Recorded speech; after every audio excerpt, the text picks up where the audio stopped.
찬송 545장입니다. 545장입니다.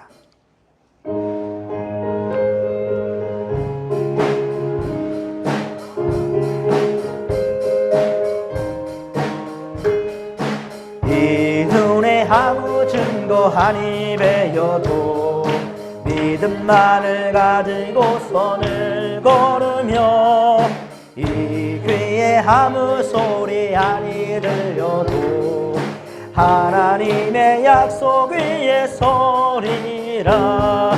걸어가세 믿음 위에 서서 나가세 나가세 의심 버리고 걸어가세 믿음 위에 서서 눈과 귀에 아무 증거 없어도 이 눈이 보기에는 어떠하든지 이미 얻은 증거대로 늘 믿으며 그 맘에 의심 없이 살아갈 때에 우리 소원 주 안에서 이루리.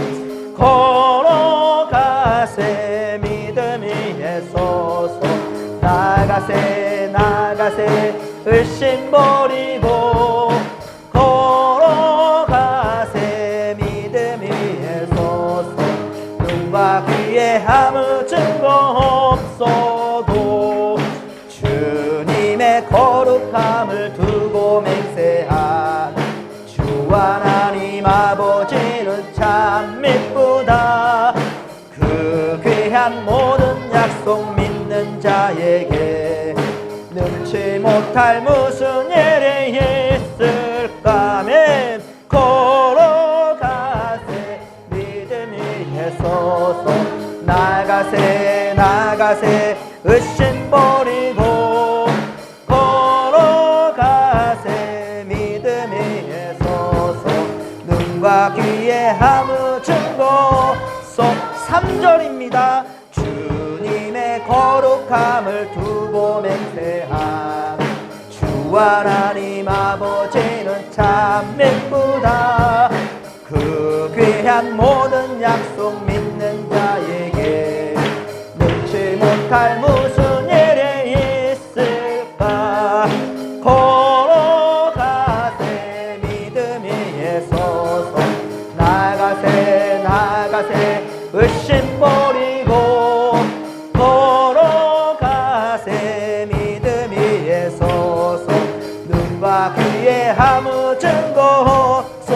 걸어가세 걸어가세 믿음 위에 서서 나가세 나가세 의심 버리고 걸어가세 믿음 위에 서서 눈과 귀에 아무 증거. 걸어가세 걸어가세 믿음 위에 서서 나가세 나가세 의심 버리고 걸어가세 믿음 위에 서서 눈과 귀에 아무 증거 없어도. 아멘. 믿으시면 아멘 합시다. 우리 믿음 가지고 살아가십시다. 자, 이 시간 우리 주시는 말씀은 고린도전서 15장입니다. 고린도전서 15장 20에서 26절까지 말씀입니다. 한 절씩 교독하다가 마지막 합독합니다. 그러나 이제 그리스도께서 죽은 자 가운데서 다시 살아나사 잠자는 자들의 첫 열매가 되셨도다.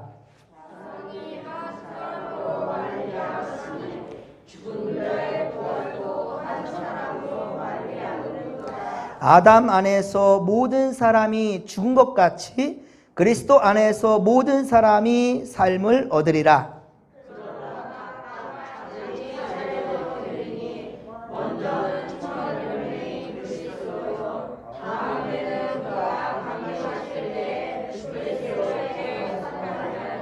그 후에는 마지막이니 그가 모든 통치와 모든 권세와 능력을 멸하시고 나라를 아버지 하나님께 바칠 때라.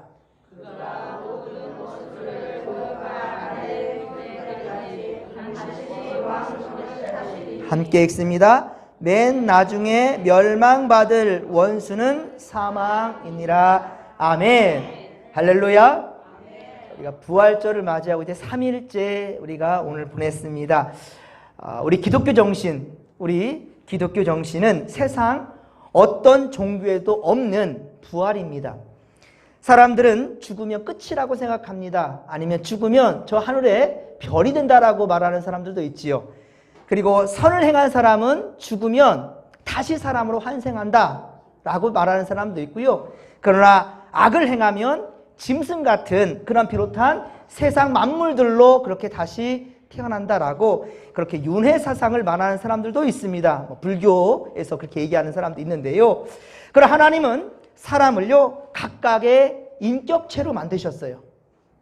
어떤 사람 그래, 그러면 세월이 흐를수록 사람들 어마어마하게 많이 태어나는데 그거 다 어떻게 할 거냐? 그거 고민할 우리는 없어요. 그거 하나님께서 하실 일이고, 중요한 것은 내가 이 땅에 태어나서 살아간다라는 것, 이게 중요한 거고요. 그리고 이것을 증명하는 게 뭐냐? 그럼 수많은 생명들이 계속해서 지금도 태어나거든요. 예, 태어나고 죽고 태어나고 죽고. 자, 그러면 이렇게 많은 생명들이 태어나는데 윤회 사상이 맞을 것 같은데, 사람이 돌고 돌 것 같은데 뱀으로도 태어났다가 풀로도 태어났다가 사람으로 태어나, 그래야 좀 맞을 거 아니냐라고 생각할 수도 있겠는데요. 그런데요, 그것을 증명하는 게 무엇인지 아십니까? 사람은 인격체로 한 사람 한 사람을 만들었다는 증거가 뭐냐? DNA. 수백 수천 년이 지나도요, 여러분의 DNA 동일한 사람이 없습니다. 예. 그리고 이 손금. 수천 년이 지나도요, 이 손금은 무조건 나밖에 없어요, 이거는. 비슷하게 보이거든요? 아닙니다, 그런데. 쌍둥이도요, 예, 비슷하게 보이지만 인격 자체가 달라요. 똑같은 얼굴을 가진 사람이 세상에 없다는 말입니다. 동일한 저와 얼굴을 똑같이 가진 사람이 없어요. 비슷할 수 있어도 똑같지가 않습니다. 그래서 하나님은요, 각각의 인격체를 만드셨다는 거예요. 그렇습니다. 구약 성경에도요, 부활에 대한 말씀은 있습니다. 부활에 대한 말씀이 분명히 예언되어 있는데, 이사야 26장 19절에 보면 주의 죽은 자들이, 예수를 믿었던 이런 사람들, 이 죽은 자들이 살아나고 그들의 시체들은 일어나리라. 티끌에 누운 자들아, 너희는 깨어 노래하라. 주의 이슬은 빛난 이슬이니 땅이 죽은 자들을 내놓으리로다 라고 말씀합니다. 분명히 이렇게 부활을 예언했단 말입니다. 또한 다니엘서 12장 3절에도 보면 땅의 티끌 가운데에서 자는 자 중에서 많은 사람이 깨어나, 부활을 의미하는 거예요. 깨어나 영생을 받는 자도 있겠고 수치를 당하여 영원히 부끄러움을 당할 자도 있을 것이다 라고 말씀합니다. 자, 죽은 자들이 모두 부활할 때가 반드시 온다라는 것을 구약 성경에도 이렇게 예언되고 있어요. 이 외에도 많습니다. 에스겔 37장에 보면 바로 마른 뼈들이 그렇게 살아나는 부활의 환상을 에스겔에게 하나님 보여주셨지요. 특히 영생을 받는 자와 수치를 당하는 자를 구분하였는데요. 자, 이것은 요한복음 5장 28에서 29절에 예수님께서 똑똑히 말씀하셨어요. 이건 예수님이 하신 말씀입니다. 요한복음 5장 28절로 29절에 보면, 제가 읽어드리겠습니다. 이는 놀랍게 여기지 말라. 부활을 놀랍게 여기지 말라. 무덤 속에 있는 자가 다 그의 음성을 들을 때가 오나니 선한 일을 행한 자는 생명의 부활로, 악한 일을 행한 자는 심판의 부활로 나오리라. 아멘. 할렐루야. 분명히 주님이 이리 말씀하셨단 말입니다. 그런데 죽은 자들은요, 주님 재림하는 날 반드시 부활할 것은 맞지만 다 같은 부활이 아니란 말입니다. 믿는 자나 불신자나 똑같이 주님이 재림하시면 부활한다라는 거예요. 자, 그런데요, 이 부활이 동일하지 않다라는 거예요. 여기서 선한 일이란, 이거 매우 중요한 말씀이기 때문에 매번 제가 말씀하고 있어요. 이 말씀만큼은 꼭 여러분 그래서 기억해야 된다는 거예요. 여기서 선한 일은 무엇이다? 예수님을 잘 믿는 겁니다. 명심하십시오. 성경에서 선함은 무조건 예수를 믿는 겁니다. 잘 믿는 거예요. 정말 인생, 수많은 인생들을 이렇게 돌아서 오늘 특별히 이충구 집사님께서 아시는 분 이렇게 교회로 이렇게 인도해 주셨는데 참 너무나 귀한 생명이에요. 예. 주님 앞으로 나오는 그 자체, 그것이 바로 용기고요. 믿음의 결단이고요. 그런 자를 주님께서 기억하신다는 거예요. 그렇습니다. 예수를 믿는 겁니다. 이게 바로 선한 일이에요. 그리고 악한 일이란 예수님을 거부하는 인생, 그런 인생이 바로 악하다라고 성경은 이야기하고 있단 말입니다. 그렇습니다. 사랑하는 성도 여러분, 우리는 언제까지고 지금 믿는 이 믿음 결코 변치 않기를 주님의 이름으로 간절히 축원합니다. 그래서 죽어서 주님이 재림하면 바로 생명의 부활로 나아갈 것이고, 살아서 재림주 예수 그리스도를 맞이하는 순간이 온다면 그대로 들림받게 된다는 사실을 믿으시기 바랍니다. 우리의 이 부활신앙을 더욱 굳세게 해주는 것이 바로 고린도전서 15장이에요. 이 고린도전서 15장을 그래서 부활장이다라고 말합니다. 예, 고린도전서 15장을 부활장이라고 말해요. 특별히 오늘은 15장, 고린도전서 15장 20에서 26절까지만 우리 보겠습니다. 부활의 첫 열매 되신 예수님, 부활의 첫 열매 되신 예수님에 대해서 증거합니다. 자, 20절입니다. 자, 20절 말씀을 다시 한번 우리 함께 읽겠습니다.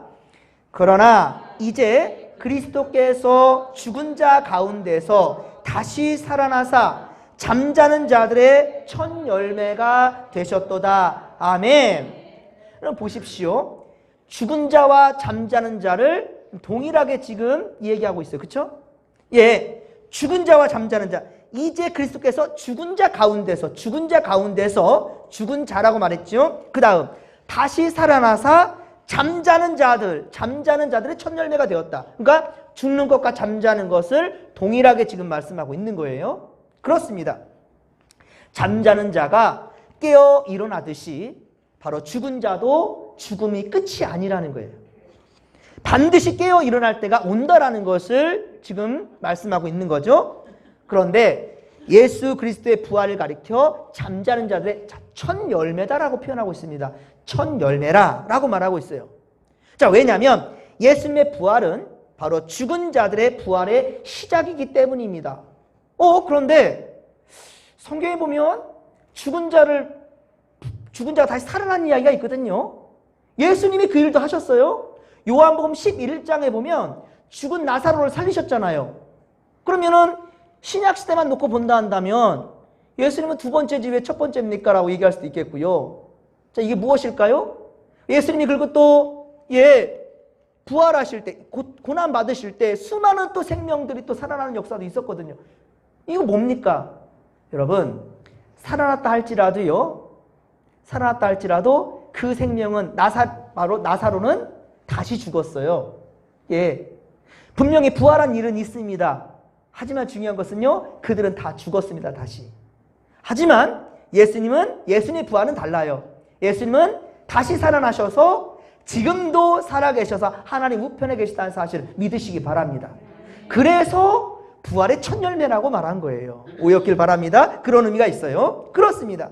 여러분, 곡식이나 과일나무의 첫 열매는 농부에게 참 기쁨이 됩니다. 예, 첫 열매. 많은 열매들을 기대하고 그 열매를 통해 소망하게 되거든요. 와, 올해는 풍년될 거야. 이런 기대를 가지잖아요. 예. 저기서 텃밭에 이제 고추를 심게 되면 처음 고추 열리면 그렇게 귀하더라고요. 앞으로 주렁주렁 열릴 것을 기대하게 되거든요. 예. 오늘도 우리 이충구 성도님을 통해서, 집사님을 통해서 이렇게 오신 분을 보니까 와, 또 이 성전이 채워질 거야 하는 기대감이 되거든요. 그 첫 열매가 소중한 거예요. 그렇습니다, 여러분. 세상 모든 사람들도 그래서 예수님의 부활을 통해서 영원히 살 수 있다는 영생에 대한 기대를 갖게 되는 거고요. 바로 부활을 소망하게 된다라는 것입니다. 21절에 보면 사망이 한 사람으로 말미암았으니 라는 말은 로마서 5장 12절의 말씀처럼 바로 아담의 범죄로 사망이 온 사실을 의미합니다. 아담으로 말미암아 이 땅에 사망이 왔다라는 거예요. 그리고 죽은 자의 부활도 한 사람으로 말미암았다라는 말씀은 바로 예수 그리스도의 십자가의 대속으로 구원과 그리고 회복을 의미한다라는 것입니다. 사람의 범죄로 죽음이 왔기 때문에 사람이 바로 그 죗값을 받음으로 죽음을 극복해야 하는 것. 사람이 범죄함으로 죽어야 되는 건 당연한 건데 이것을 극복할 수 있는 길은 무엇인가? 이 세상에 찾을 수 없다라는 거예요. 오직 예수 그리스도밖에 없다라는 거죠. 물론 구약시대 때 대제사장들을 통하여서 죄 지은 자들이 그렇게 짐승의 피를 그렇게 하나님께 드리는 그런 피의 제사가 있었습니다. 하지만 그 역시 완전하지 않고 온전하지 못했습니다. 그래서 계속해서 이 짐승을 죽여서 피로 제사를 드릴 수밖에 없었던 거예요. 불완전하다는 불완전한 것이었습니다. 이 죄 문제를 그런데 완전히 해결하기 위해서는 무엇인가? 바로 죄와 흠이 없는 사람이 죄를 지었으니 사람이 죽어야지요. 그런데 하나님은 바로 당신의 백성들을 죽일 수가 없으니 바로 대속할 짐승을 준비케 하셨지만은 온전하지 못하다는 거예요. 그래서 온전한 흠이 없고 죄가 없는 사람이 필요했던 겁니다. 사람이 죄를 지었으니 사람이 그 죄값을 치러야 되겠죠. 바로 하나님의 아들께서 왜 사람의 본질을 취하여 사람이 되어야만 했는지에 대한 바로 이유가 여기 있는 겁니다. 곧 성육신하신 바로 그 필요성, 그 이유가 여기에 되는 것입니다. 물론 사람이 되신 후에도 예수님은 여전히 하나님이셨습니다. 하지만 인간의 구원을 위해 참으로 사람이 되신 거예요. 그래서 성경에 보면 인자라는 표현은 바로 사람인 자의 아들 자자예요. 사람의 아들로 이 땅에 오신 거예요. 십자가에 죽는 척 한 게 아니라 죽어주셨다는 말이에요. 그래서 죽은 자의 부활도 사람, 곧 예수님으로 말미암았다라는 것이지요. 부활에는 그런데 순서가 있습니다. 순서가. 부활에는 순서가 있는데 23절 오늘 보면 고린도전서 15장 23절에 보듯이 처음에는 누구의 부활입니까? 그리스도의 부활이라는 거예요. 처음은 그리스도의 부활이고 그는 바로 그래서 부활의 첫 열매가 되셨다라고 말씀하고요. 그 다음에는 예수님이 재림하실 때 그에게 속한 자들의 부활을 의미합니다. 물론 그때 악인의 부활도 있을 것입니다. 악인의 부활도 분명히 믿는 자나 믿지 않는 자나 모두 다 부활하게 된다라는 거예요. 주님은 요한복음 5장 29절 아까 우리 같은 말씀이죠. 요한복음 5장 29절에 악인의 부활을 무엇이라 하는가? 심판의 부활이라 라고 말씀하고 있다라는 거예요. 요한복음 5장 29절 악인의 부활을 심판의 부활이라 라고 말씀합니다. 다니엘서 12장 2절에는 악인들의 부활에 대해서는요 수치를 당하여 영원히 부끄러움을 당할 부활로 묘사하고 있습니다. 요한계시록 20장 12절에도 악인의 부활은 참으로 두려운 심판이다. 악인의 부활은 참으로 두려운 심판 장면으로 예언되고 있단 말이에요. 그때는 오늘 본문 그러니까 24절에 재림주 예수 그리스도께서 모든 통치와 권세와 바로 능력을 멸하실 때다라는 거예요. 주님 재림하실 때 심판의 날을 오늘 24절에 이렇게 말씀하고 있는 겁니다. 그리고 24절 하반절 오늘 본문 고린도전서 15장 24절 하반절에 보십시오. 나라를 아버지 하나님께 바친다라고 말씀하죠. 나라를 아버지 하나님께 바친다라는 것은 영광스러운 천국, 새 하늘과 새 땅이 그렇게 시작됨을 의미하는 말씀입니다.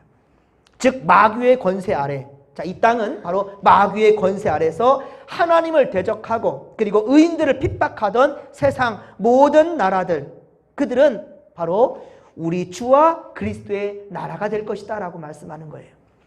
25절 오늘 보면 25절에 보면 모든 원수다. 이 모든 원수는 바로 에베소서 6장 11에서 12절 에베소서 6장 11에서 12절에 말하는 세상의 통치자들과 권세자들과 어둠의 세상 주관자들과 하늘에 있는 악의 영들을 의미합니다.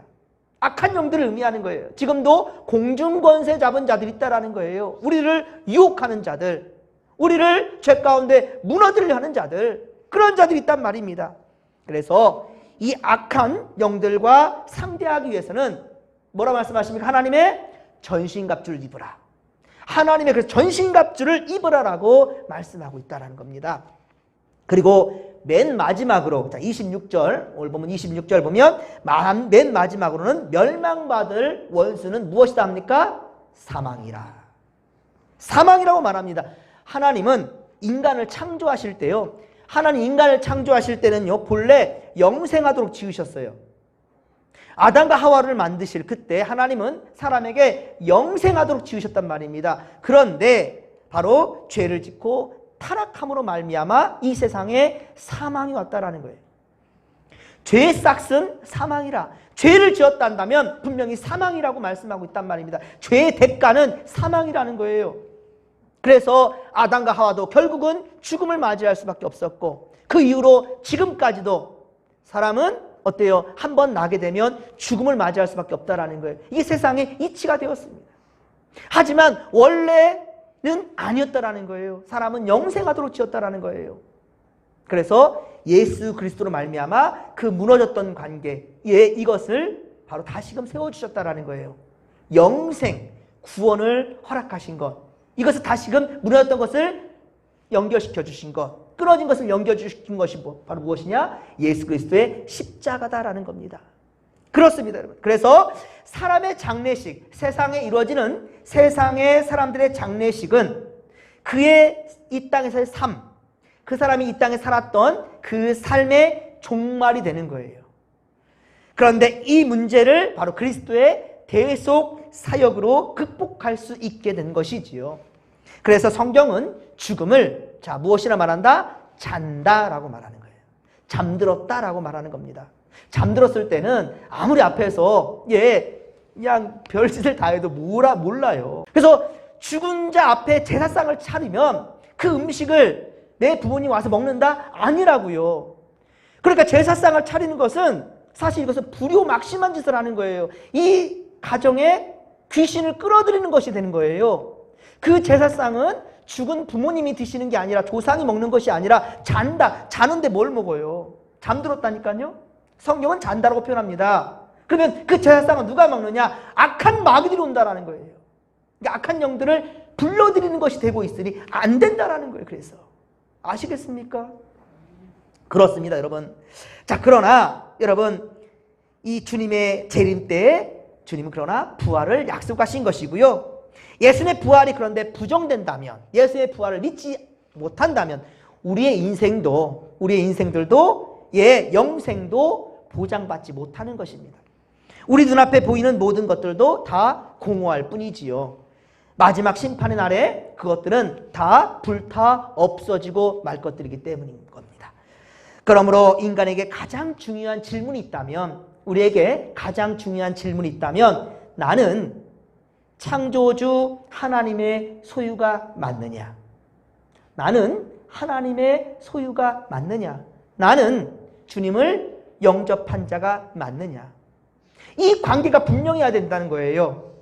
영접하는 자, 곧 그 이름을 믿는 자들에게 하나님의 자녀가 되는 권세를 주셨다는 거예요. 그래서 이 말씀 있는 겁니다. 영접했을 때, 주님을 영접하고 나의 정체성, 나는 하나님의 백성이라는 게 분명 이것이 성립된다면 우리는 세상에서 어떠한 고난과 환난이 온다 할지라도 우리는 당당할 수 있는 거예요. 이 땅에서 만약에 수억 년을 산다면 뭐 천국이고 필요가 없겠지요. 영원히 산다면, 이 땅에서 영원히 산다면 죽음도 뭐 상관없겠지요. 하지만 우리는 강건해야 7, 80이 됐어요. 그 이상 사는 인생도 사람도 있겠지만은, 그러나 언젠가 한계가 온다는 거예요. 그러기에 우리가 영생에 대해서 하나님과의 관계, 예수를 영접하지 못한 이런 때에 있다 한다, 머물러 있다 한다면 우리는 참으로 억울한 인생이 될 수 있다는 거예요. 그래서 솔로몬은 헛되니 모든 것이 헛되다라고 얘기한다는 거예요. 주님이 없는 인생은 헛된 인생이다라고 말씀하는 거죠. 하나님과 내 관계가 끊어진 인생이란다면 허무한 인생이다라는 것입니다. 자, 그리고 29절에, 자, 오늘 읽진 않았지만, 그런데 29절에 보면 죽은 자들을 위해 대신 세례받는다. 이 세례받는 것은 내가 구주를 영접한다라는 겁니다. 주의 백성이 되는 것입니다. 그렇습니다. 그런데 여기 재미난 표현이 나와요. 죽은 자들을 위해 대신 세례받는다라는 말이 나옵니다. 세례받기 전에 죽은 그의 가족이나 친지를 대신하여 세례를 받았던 이 초대교회 때의 잘못된 풍습을 지금 가리키는 거예요. 예수를 믿지 않고 죽었는데 믿었던 가족들 중에 대신 세례를 받는 거예요. 이 무슨 의미가 있겠습니까? 예, 카톨릭 성당에 보면 죽은 자들의 부활을 그들도 믿습니다. 죽은 자의 부활도 믿어요. 그런데 그들은 죽은 자는 천국과 지옥 사이에 걸쳐 있는 연옥이라는 곳에 먼저 간대요. 성경에는 등장하지 않습니다. 없는 이야기예요. 연옥에 그렇게 죽은 자는 먼저 가게 되면 자식들이, 믿음이 있었던 자식들이 헌금을 많이 하고요, 불공 들이듯이 열심히 기도하면 연옥에 있는 부모님이 예수를 안 믿었어도 천국 간답니다. 지금도 이것은 변함이 없습니다. 지금도 캐톨릭은 그것을 믿고 있어요. 그러니 이단인 거예요. 잘못된 거예요. 어떤 이들은 캐톨릭을 큰지 우리는 작은지 아니라고요. 그러면 우리가 개혁할 이유가 없었겠죠. 종교개혁이 일어날 이유가 없지요. 분명히 잘못된 겁니다. 죽은 자를 위해서 우리 할 수 있는 건 아무것도 없어요. 그래, 이것은 요한복음 5장 29절에 선을 행한 자는 영생이고 악을 행한 자는 심판의 부활이다라는 말씀을, 그러니까 만약에 죽은 자를 위한다면 이건 정면으로 부정하는 행위가 되는 거겠죠. 믿는 자가 천국 가는 것이라고 분명히 말하는데, 그걸 선이라고 말했는데 악을 행한 자가 구원을 받을 수 있다? 아니라고요. 그럴 수 없다라고요. 그래서 갈라디아서 6장 7절에 보면 스스로 속이지 말라. 하나님은 업신여김을 받지 아니하시나니 사람이 무엇으로 심든지 그대로 거두리라 라는 말씀이 있는 거예요. 예, 행함대로 하나님은 그 보응을 해주신다는 말씀이에요. 예, 그렇습니다. 바울은 믿음을 지키며 복음을 전하는 삶이 언제나 고난과 핍박 그리고 날마다 죽음의 위협이 가득한 생활이었지만, 그러나 그는 분명한 천국 소망이 있었기 때문에 그는 기뻐할 수 있고 감사할 수가 있었어요. 모든 고난을 이겨낼 수가 있었습니다. 31절 말씀, 우리 읽진 않았지만 31절 말씀을 같이 한번 읽도록 하겠습니다. 오늘 보면 고린도서 15장 31절, 형제들아, 내가 그리스도 예수 우리 주 안에서 가진 바 너희에 대한 나의 사랑을 두고 단언하노니 나는 날마다 죽노라. 아멘. 나는 날마다 죽는답니다. 그 죽음도 두려워하지 않는 지금 사도 바울의 그 마음을 우리가 볼 수 있는 겁니다. 그렇습니다. 초대교회의 수많은 선교사들, 그리고 수많은 순교자들, 그리고 특히 이 땅에 복음을 위해 죽어간 순교자들도 이 부활의 신앙이 있었기 때문에 가능했던 것이지요. 고난을 그래서 피하지 않았던 겁니다. 정면으로 그렇게 맞섰던 거예요. 부활 신앙이 분명했기 때문이죠. 부활 소망을 가진 자들은 죽음도 초월할 수 있다는 겁니다. 사랑하는 성도 여러분, 부활은 확실한 성경적 진리입니다. 아멘. 그렇습니다. 그래서 예수 그리스도는 사망 권세를 이기시고 부활의 첫 열매가 되셨으며, 그리스도 안에서 잠든 자들, 곧 예수를 믿어 예수를 영접한 자들, 그들은 죽어도 하나님의 자녀가 되었으니 그들은 바로 영생의 부활로 다시금 나오게 될 것이고, 그리고 분명한 것은 바로 하나님 나라에 빌림받게 된다는 사실, 이것을 여러분들 반드시 믿으시기 바랍니다. 이것은 영광스러운 우리의 소망이라는 거예요. 오늘도 부활과 그리고 분명한 천국 소망을 가지고 살아가는 믿음의 권속들이 다 되기를 주님의 이름으로 간절히 축원합니다. 축원합니다. 좋으신 하나님 감사합니다. 주여, 예수 그리스도 그분은 십자가 달려 죽어 주신 것으로 끝난 것이 아니라 반드시 약속대로 3일 만에 부활하셨고, 그래서 첫 열매가 되심으로 우리에게 부활의 소망을 주셨나이다. 이 땅에 살아가면서 당하는 모든 고난과 환난들, 그러나 우리가 천국 소망이 분명하고 부활 소망이 분명하다면 우리는 절대로 세상과 타협할 수도 없고 세상의 공격에 무너져서도 안 된다라는 이 열심 있는 믿음, 이 믿음으로 살아갈 수 있는 우리 모두가 될 수 있도록 도와주시옵소서. 나는 지금 죽어도 천국 간다라는 하나님께 인정받고 칭찬받는 그러한 주의 백성이라는 사실 절대로 잊지 않는 믿음의 권속들 다 되게 하여 주시옵소서. 함께하여 주옵소서. 감사를 드리며 거룩하신 예수님의 이름으로 기도하옵나이다. 아멘. 오늘 예배에 함께하신 여러분들 주의 이름으로 축복합니다. 부활절을 보내면서 우리가 이제 좀 더 영적인 근육을 키운 만큼 더 최선을 다해 우리 믿음의 삶을 살아야 될 것이고, 그리고 예수님의 참된 증인들의 삶을 살아갈 수 있는 우리 모두가 될 수 있기를 간절히 빌고 소망합니다. 우리 함께 결단 찬송 176장 우리 함께 찬양합니다. 176장입니다. 주 어느 때 다시 오실는지 아는 이가 없으니 등 밝히고 너는 깨어 있어 주를 반겨 맞으라. 주 안에서 우리 몸과 마음이 깨끗하게 되어서 주 예수님 다시 오실 때에 모두 기쁨으로 맞으라. 주 오늘에 다시 오신다면 부끄러움 없을까. 잘하였다 주님 칭찬하며 우리 맞아 주실까. 주 안에서 우리 몸과 마음이 깨끗하게 되어서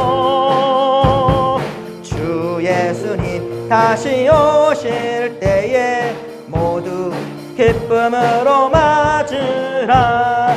주 예수님 맡겨주신 일에 모두 충성 다했나. 내 맘속에 확신 넘칠 때에 영원한 식 없겠네.